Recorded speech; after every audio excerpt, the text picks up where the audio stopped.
Ang mabuting balita ng Panginoon ayon kay San Juan.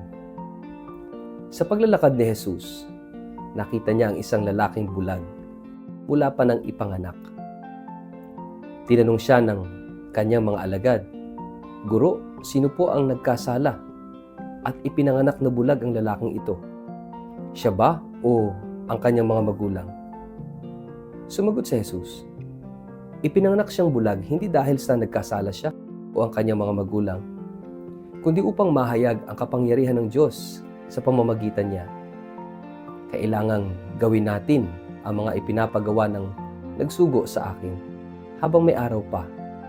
Darating ang gabi kung kailan wala nang makakapagtrabaho. Habang ako'y nasa sanlibutan, ako ang ilaw ng sanlibutan." Pagkasabi nito, dumura si Jesus sa lupa at gumawa ng putik. Pagkatapos, ipinahid niya ito sa mata ng bulag. Sinabi ni Jesus sa bulag, "Pumunta ka sa imbakan ng tubig sa Siloe at maghilamos ka roon." Ang kahulugan ng salitang Siloe, sinugo. Pumunta nga ang bulag, naghilamos doon at pagbalik niya ay nakakakita na. Sinabi ng mga kapitbahay niya at ng mga nakakita sa kanya noong siya'y namamalimos pa, "Hindi ba iyan ang lalaking dating nakaupo at namamalimos?" Sumagot ang ilan, "Iyan nga." Sabi naman ng iba, "Hindi, kamukha lang." Kaya't nagsalita ang dating bulag, "Ako nga po iyon." "Paano kang nakakita?" tanong nila. Sumagot siya, "Ang lalaking tinatawag na Jesus ay gumawa ng putik at ipinahid iyon sa aking mata. Pagkatapos sinabi niya sa akin, 'Pumunta ka sa Siloe at maghilamos.' Pumunta nga ako doon at naghilamos, at nakakita na ako." "Nasaan siya?" tanong nila sa kanya. "Hindi ko alam," sagot niya. Dinala ng mga tao sa mga Pariseo ang dating bulag. Araw ng pamamahinga nang gumawa si Jesus ng putik at nang pinagaling niya ang bulag. Tinanong din siya ng mga Pariseo kung paano siya nakakita. Kaya't sinabi niya sa kanila, "Pinahiran niya ng putik ang aking mga mata. Ako'y naghilamos at ngayon nakakakita na ako." Ang sabi ng ilang Pariseo, "Hindi maaaring mula sa Diyos ang taong iyon, sapagkat hindi niya ipinapangilin ang araw ng pamamahinga." Ngunit sinabi naman ng iba, "Paano makakagawa ng ganitong mga himala ang isang makasalanan?" At hindi sila magkaisa. Kaya tinanong nilang muli ang dating bulag, "At ikaw, ano naman ang masasabi mo tungkol sa kanya dahil pinagaling niya ang iyong mga mata?" "Isa siyang propeta," sagot niya. Ayaw maniwala ng mga Hudyo na siya'y talagang dating bulag na ngayon nakakakita na, kaya't ipinatawag nila ang kanyang mga magulang. "Anak nga ba ninyo ito? Talaga bang siya'y ipinanganak na bulag? Anong nangyari at nakakakita na siya ngayon?" tanong nila. Sumagot ang kanyang mga magulang, "Alam naming anak namin siya, at alam din naming siya'y ipinanganak na bulag. Ngunit hindi po namin alam kung ano ang nangyari at nakakakita na siya ngayon, o kung sino ang nagpagaling sa kanya. Siya na po ang tanungin ninyo. Nasa hustong gulang na siya. Makakapagsalita na siya para sa kanyang sarili." Ganito ang sinabi ng kanyang mga magulang dahil sa kanilang takot sa mga pinuno ng mga Hudyo, sapagkat pinagkaisahan na ng mga Hudyo na ang sinumang magpahayag na si Jesus ang Kristo ay ititiwalag sa sinagoga. Ito ang dahilan kung bakit sinabi ng kanyang mga magulang, "Siya'y nasa hustong gulang na. Siya ang tanungin ninyo." Muli nilang ipinatawag ang dating bulag at sinabi sa kanya, "Sa ngalan ng Diyos, magsabi ka ng totoo. Alam naming ang taong iyon ay makasalanan." Sumagot siya, "Hindi ko po alam kung siya'y makasalanan o hindi. Isang bagay po ang alam ko.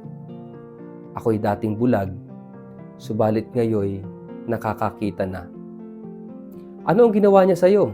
Paano niya pinagaling ang iyong mga mata? Tanong nila. Sumagot siya, sinabi ko na po sa inyo, at ayaw naman ninyo akong paniwalaan. Bakit gusto ninyong marinig muli? Nais ba ninyong maging alagad din niya? At siya'y kanilang nilait. Ikaw ang alagad niya. Kami mga alagad ni Moises. Nalalaman namin nagsalita ang Diyos kay Moises, ngunit ang taong iyon, ni hindi namin alam kung saan siya nanggaling. Sumagot ang lalaki, iyan nga po ang nakakapagtaka. Hindi ninyo alam kung saan siya nanggaling. Gayon may pinagaling niya ang aking mga mata. Alam nating hindi pinapakinggan ng Diyos ang mga makasalanan, ngunit pinapakinggan niya ang mga sumasamba sa Kanya at sumusunod sa Kanyang kalooban. Mula pa ng likhain ang mundo, ay wala pa tayong nabalitaang nakapagpagaling ng mata ng taong ipinanganak na bulag. Wala pong magagawa ang taong iyon kung siya'y hindi mula sa Diyos. Sumagot sila, ipinanganak kang lubos na makasalanan at ngayon nais mo pa kaming turuan? At siya'y kanilang itiniwalag. Nabalitaan ni Jesus na ang lalaking pinagaling niya ay itiniwalag ng mga Pariseyo. Kaya't nang matagpuan niya ito, ay kanyang tinanong, sumasampalataya ka ba sa anak ng tao? Sumagot ang lalaki, sino po ba siya, Ginoo? Sabihin ninyo sa akin upang ako'y sumampalataya sa kanya. Siya nakita mo na. Siya ang kausap mo ngayon, wika ni Jesus. Sumasampalataya po ako, Panginoon, sabi ng lalaki. At sinamba niya si Jesus. Sinabi ni Jesus, naparito ako sa mundong ito upang humatol, at nang sa gayoy makakita ang mga bulag, at mabulag naman ang mga nakakakita. Narinig ito ng ilang Pariseyong naroon at siya'y kanilang tinanong, ibig mo bang sabihin, mga bulag din kami? Sumagot si Jesus, kung kayo nga'y bulag, hindi sana kayo hahatulang may sala. Ngunit dahil sinabi ninyong nakakakita kayo, nananatili kayong may sala. Ang mabuting balita ng Panginoon. Word of the day, hear what God has to say. Mapagpalang araw po sa inyong lahat. Kumusta po kayo? Ang atin pong word of the day ay light. Sa kalagitnaan ng panahon ng Kwaresma, ipinagdiriwang ng simbahan ang tinatawag na Laetare Sunday. Isang araw ng kagalakan sa gitna ng penitensya. Ang salitang Laetare ay nangangahulugang magalak. Sapagkat kahit nasa gitna tayo ng paglalakbay ng pagbabalik loob, ipinapaalala sa atin ng Diyos na ang layunin ng Kwaresma ay hindi kalungkutan kundi liwanag at bagong buhay. Kaya ang salitang bumabalot sa ating gospel ngayong araw na ito ay light, liwanag. Sa Ebanghelyo, ayon kay San Juan, ikinuwento ang tungkol sa isang lalaking ipinanganak na bulag. Habang naglalakad si Jesus kasama ang kanyang mga alagad, nakita nila ang lalaking ito at nagtanong ang mga alagad, Guro, sino ang nagkasala? Ang taong ito o ang kanyang mga magulang? Kaya siya ipinanganak na bulag. Ang tanong na ito ay sumasalamin sa isang karaniwang pananaw ng mga tao noon, na ang paghihirap ay laging bunga ng kasalanan. Ngunit agad itong itinuwid ni Jesus. Sinabi niya na ang kalagayan ng lalaking ito ay hindi bunga ng kasalanan, kundi upang maipakita ang mga gawa ng Diyos. Sa halip na magbigay lamang ng paliwanag, gumawa si Jesus ng isang makapangyarihang tanda. Gumawa siya ng putik mula sa lupa at laway. Ipinahid ito sa mata ng bulag at sinabi sa kanya na maghugas sa lawa ng Siloam. Sumunod ang lalaki at nang siya ay maghugas, nakakita siya. Ang himalang ito'y hindi lamang pisikal na paggaling. Ito'y isang malalim na tanda ng espiritual na katotohanan. Ang taong bulag ay nakatanggap ng liwanag. Hindi lamang liwanag sa kanyang mga mata, kundi liwanag sa kanyang pananampalataya. Ang kwento ng lalaking bulag na ito ay kwento ng bawat tao, ng bawat isa sa atin. Maraming anyo ng pagkabulag sa ating buhay. May pagkabulag sa kasalanan, sa pagmamataas o sa galit, sa inggit, at sa kawalan ng pananampalataya.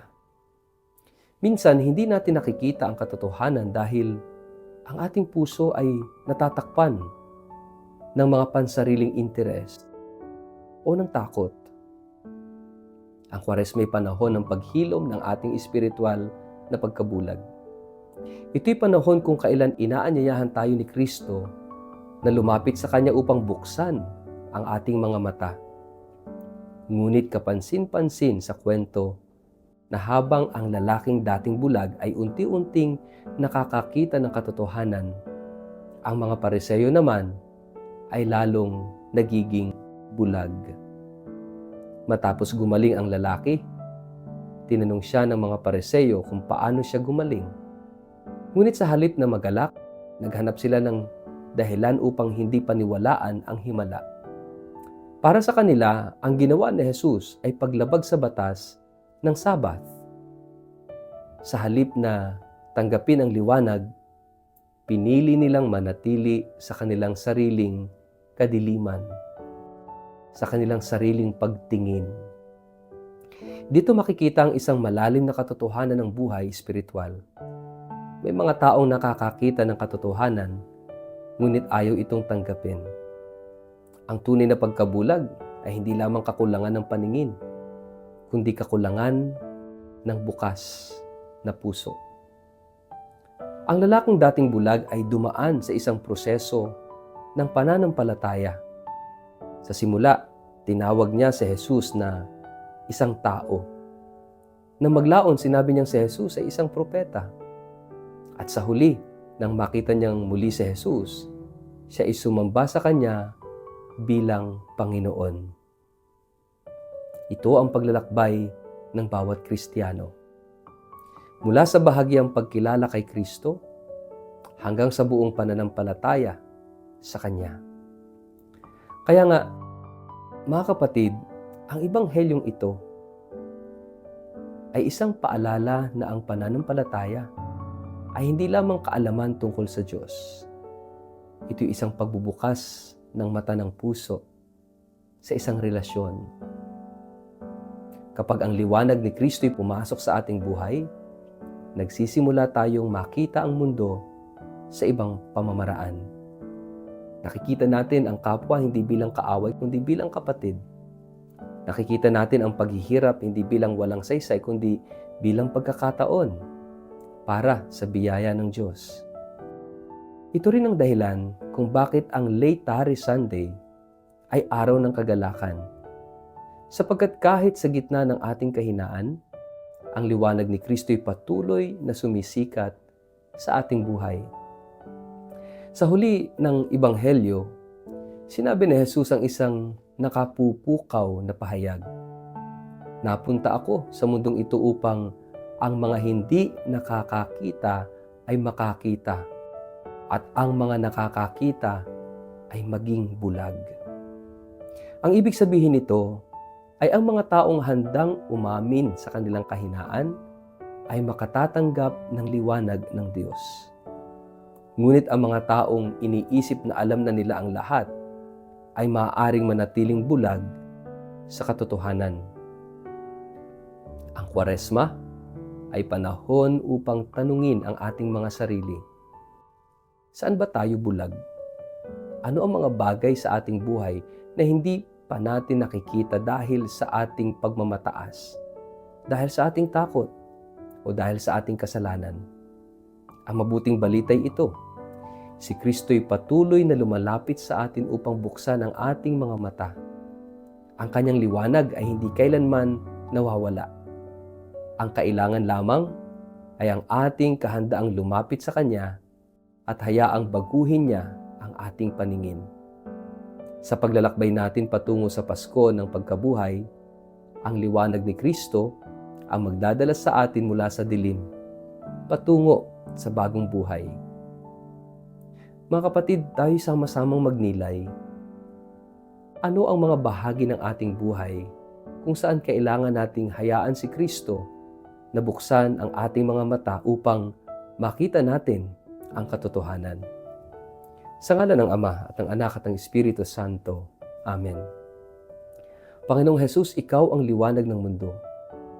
Buksan mo ang aming mga mata upang makita namin ang iyong katotohanan at pag-ibig. Alisin mo ang anumang pagkabulag sa aming puso at tulungan mo kaming lumakad sa iyong liwanag. Sa paglalakbay mo, kasama namin at sa paglalakbay namin ngayong Kwaresma, akayin mo kami na lumapit sa iyo upang ang aming buhay ay maging saksi ng iyong liwanag. Amen. Pagpalain po kayo, tingatan ng makapangyarihang Diyos, Ama, Anak at Espiritu Santo. Amen.